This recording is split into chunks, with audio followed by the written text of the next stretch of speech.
How you doing, Facebook fans? Dragon Man here. I'm in my machine shop. I do machine work in between customers and phone calls. That's what I do all day, almost every day, 6.5 days a week. So anyway, I want to show you the best deal we got going for years. I'm doing a lot of them. This is a 1967 shovel head. The first shovel head was 1966. This is a 67. And if you're going to send in your motor, this is called a rebuild your own motor. See, you just write down what you want done. It's $1,000, and I'll show you what you get for $1,000. We take the lower end apart, put it back together, glass bead everything. You get new Timken bearings and races. You get a pinion shaft race if you need it, if it has little spots in it or it's worn out. You get a brand new cam bearing. You get Timken. You get the Timken roller bearings, for the pinion shaft. Okay, over here you get the rod races.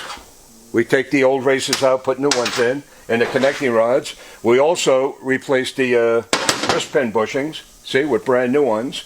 And you get a 3-hole crank pin.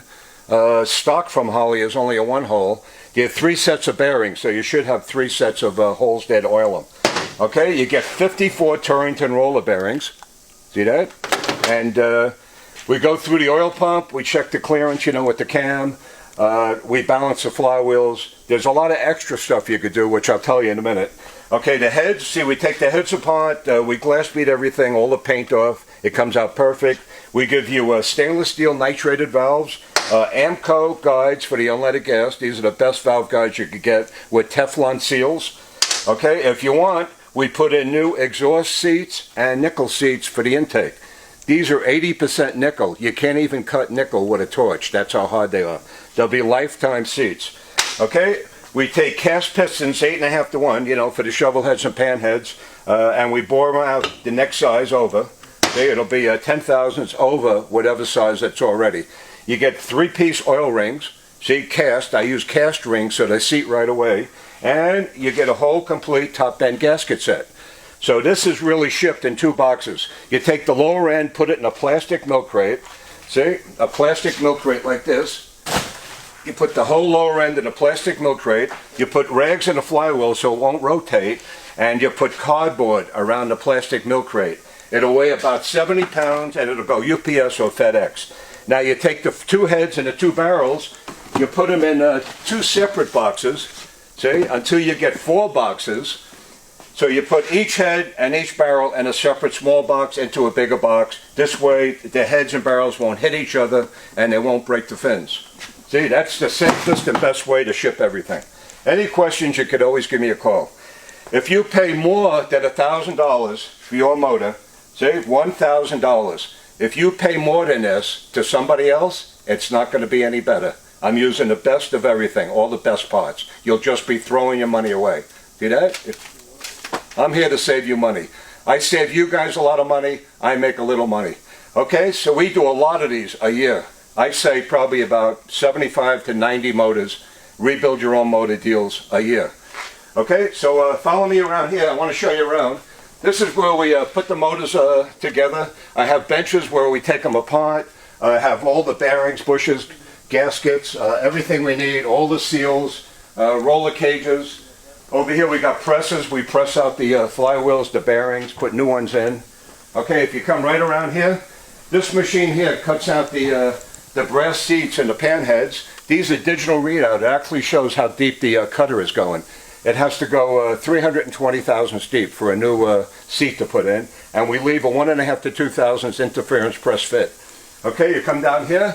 This machine here relocates the valve guide holes after they're welded up and the spark plug holes.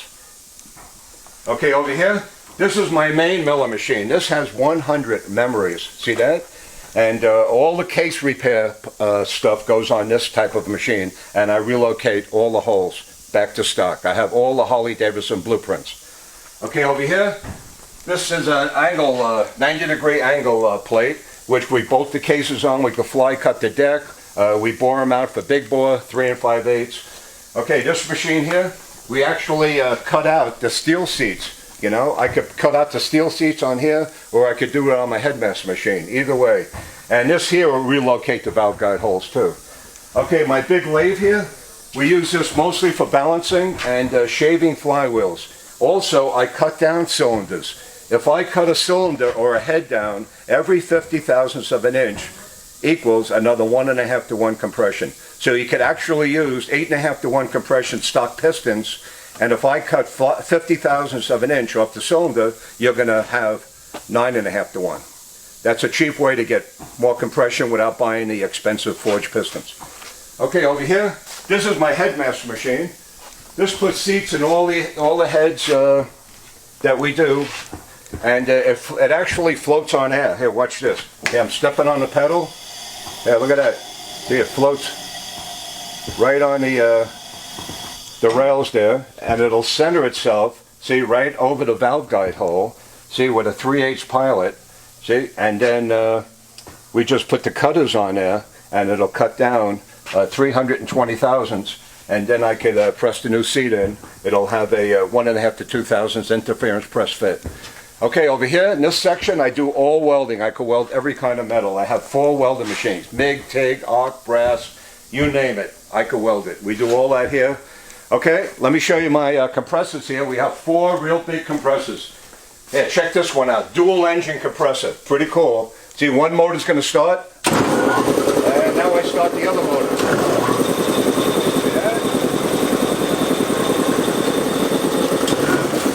So this here operates the glass beating machine and the sandblaster machine, which is outside. Okay, I'm going to give you guys a tip how I fix everything. I never told anybody. Everything was really top secret. Okay, let's say I want to re-sleeve the breather hole, right? Okay, see this here? You put this flat on top of the case. You take your dial indicator, go around this circle here, lock the bed down, take this cover off, and now you got the middle of the breather gear hole. See that? That's how you find the breather gear hole. Okay? I have all these fixtures to fix almost everything.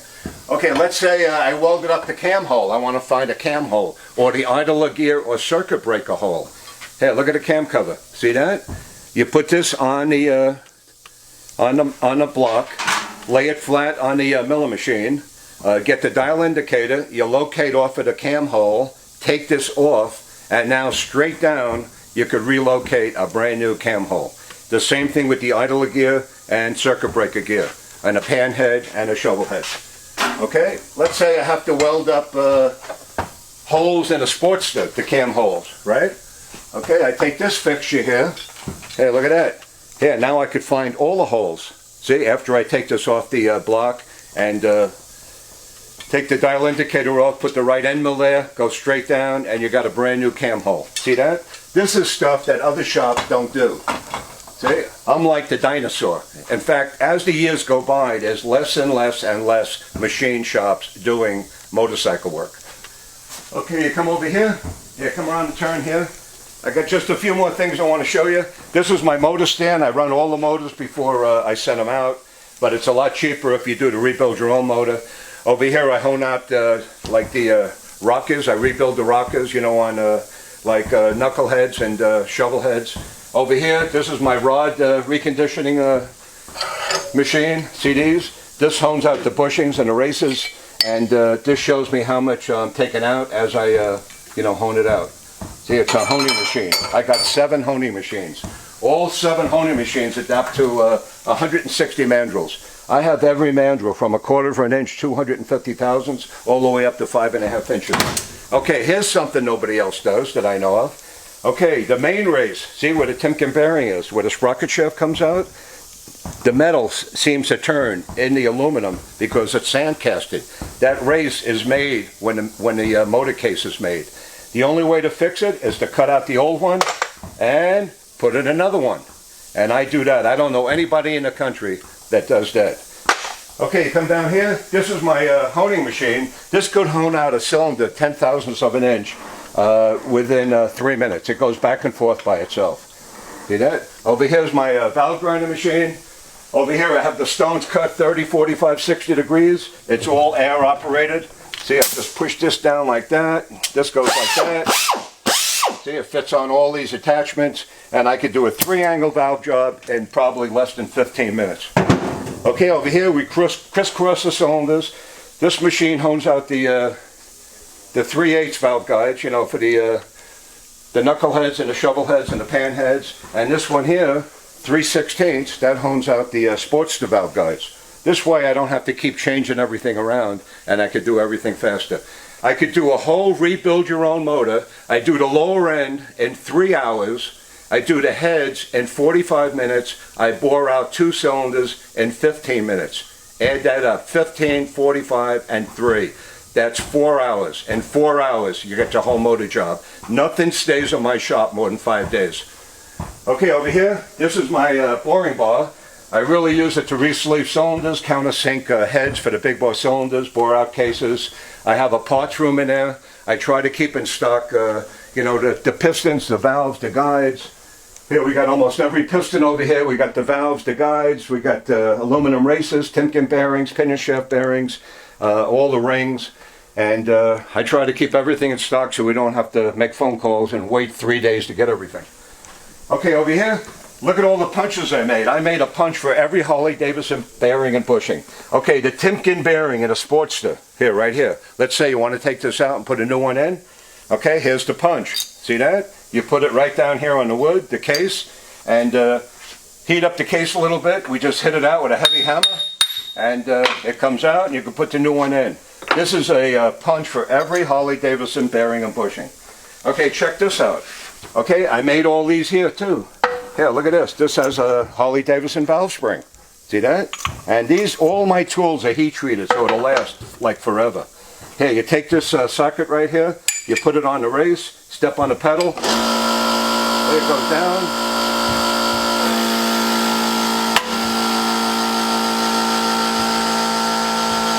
It pushes the race right out, and then we could take another fixture and push the new race in. Okay, so we got that. Okay, the female one, see, it does the same thing. Put the little punch in there. We push that down. Okay, this is the tonnage. Okay, look, 1.5 to 2 tons to push it out and push it back in. Okay, I rebuild all my own Harley-Davidson rods. We don't give anybody those Japanese Taiwan rods. All Harley-Davidson stuff, the best of everything. Okay, guys, well, I want to give you an idea what I do here every day. I'm always working. That's how I have so much. You know, you want to get ahead, you want to make money, you got to work. You snooze, you lose. Okay, follow me. I'm taking out my 29 Ford Coupe. It's almost lunchtime. Yeah, this morning I started working at 6:30. Okay, how you like my car here? It's got a 427 motor. It's got a chopped top. It's a 1929 Ford. It's painted candy apple green. And wait till you hear this puppy run. This is really a lot of power.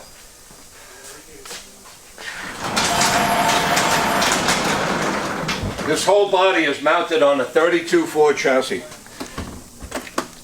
Okay guys, gonna start it up.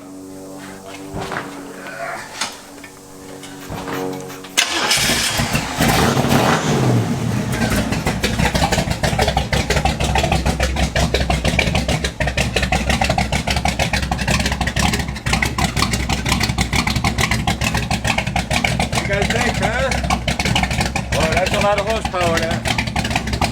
Pretty cool. Nobody beats the driver, man. Okay guys, hope you liked the video. You guys have a great weekend. And you know what I'll be doing? I'll be working and making money. That's what I do best. Have a great day.